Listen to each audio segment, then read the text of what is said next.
What about Texas?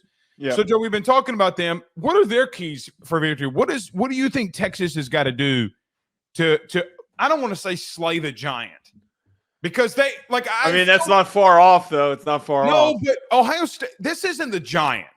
Like Ohio State's not the giant here. They're the giant in the last 2 games. I'm with you. Like the last 2 games that they played. Okay, they're the sleeping giant in this whole thing. I'm with you. But it does feel like that no one gives Texas a chance here to win this game. I guess, what are your thoughts on what they actually got to do to win it? Yeah, there's a reason why not a lot of people are giving him a chance. It's just because you're dealing with the team right now that has all the energy and the momentum. Out of all the playoff teams, they have not faltered. They have not slowed down. For Texas's sake, though, there is a path to victory because you match up athlete for athlete with them at most position groups. Not purely because – like at receiver, they've got Jeremiah Smith, who's a freak, and their running back room is much deeper than yours. One, you got to find a way to win time of possession. You have to, and these are not easily accomplishable things, by the way, because this is a tough ass matchup, right? So these things are kind of coupled together.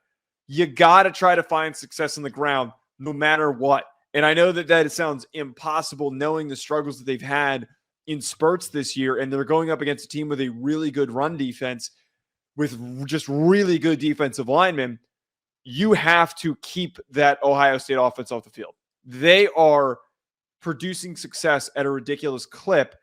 And if you have possessions where you're going 3 and out, or you're giving the ball back after a couple of minutes, that's how we saw Tennessee go down really quickly. That's how we saw Oregon go down really quickly. And before they could even really get their feet underneath them, it felt like the game was over. So Texas has to find a way to keep Ohio State off the field, win that time of possession, which will be super hard. And the other part is something that we just talk about often.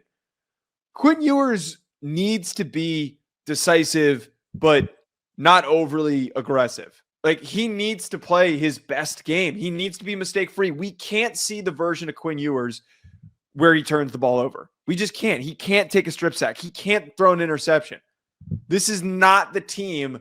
Knowing what those results have done to him in the past month, what that has done to him, he can't freaking turn the ball over against a team that will 1,000% capitalize on it. So that, to me, is probably the biggest. Quinn Ewers has to play a damn good football game.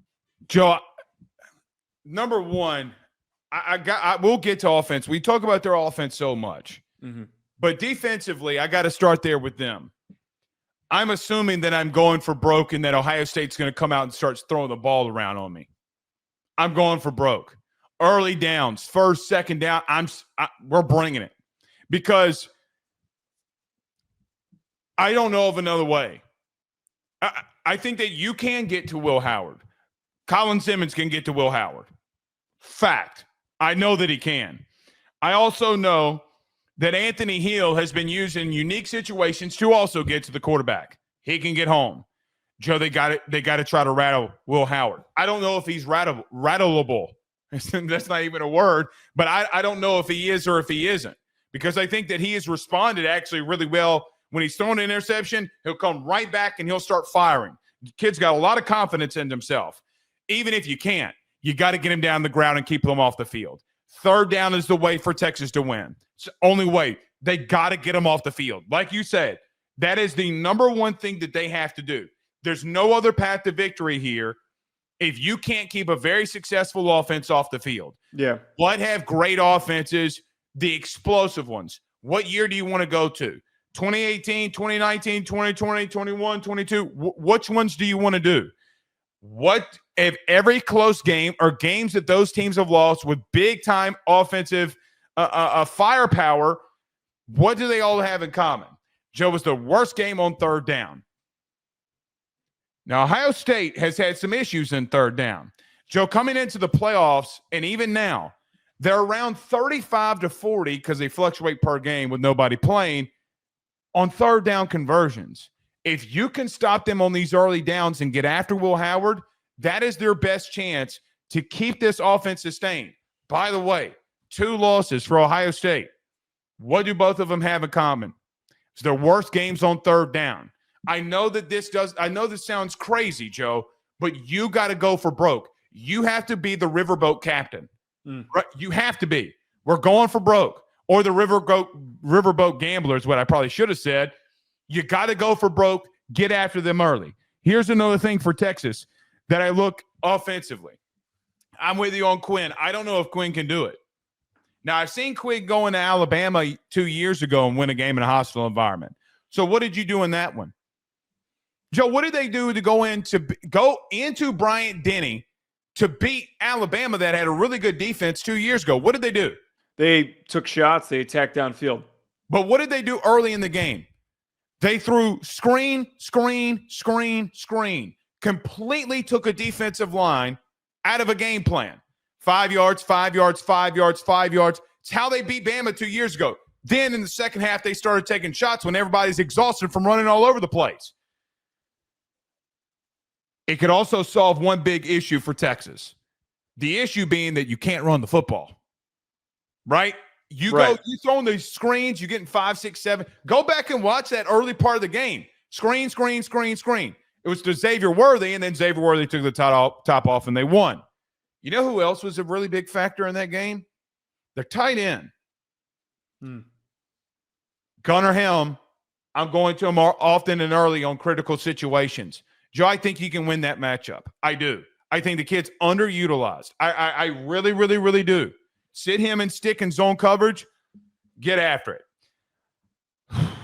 I know that Ohio State technically isn't a giant, but man, this game feels that way. By the way, what's the home field the field going to look like? Ohio State travels. I'm not saying they don't. They will travel for this. Yeah, and they've got a national brand too. They're one of those few teams that's got a national brand. I am interested to see. Ohio State will probably make that thing 50-50. Yeah. You going in the state of Texas now, and they're also battling to go to a national title, which they have very much wanted for a long time. Like, have you been scouring the message boards on Texas? Have you been seeing the vibe around? Dude, they're quiet. They're not saying anything. But internally, they know that they're a game away from getting to a national title. It means a lot to them. Don't let them trick you. I think that's like the nice way to wrap up this segment is that as much as like I framed the last time we did this preview on Thursday, and I basically just called the shot that Ohio State's going to easily beat them. Texas still is in play here. This is not Boise State playing Penn State. This is not some situation where it's like, yeah, well, maybe if things go right, but the talent's just too much of a separation. Texas has the guys. They got a lot of talent. They have a ton of talent. Quinn Ewers is good enough of a quarterback to take over a football game. He is physically gifted enough, and his arm is big enough. You just mentioned that Alabama game. That was his best performance as a passer in a big game setting. He did it a year ago in last year's Sugar Bowl against Washington, where he was taking deep shots and he was connecting with his guys. I still just like the biggest part, and where Texas has lived and died off of their ability to hang in these big games against top opponents, are the plays that Quinn Ewers makes, because he can deliver a ball into a tight window that very few guys in the country can do.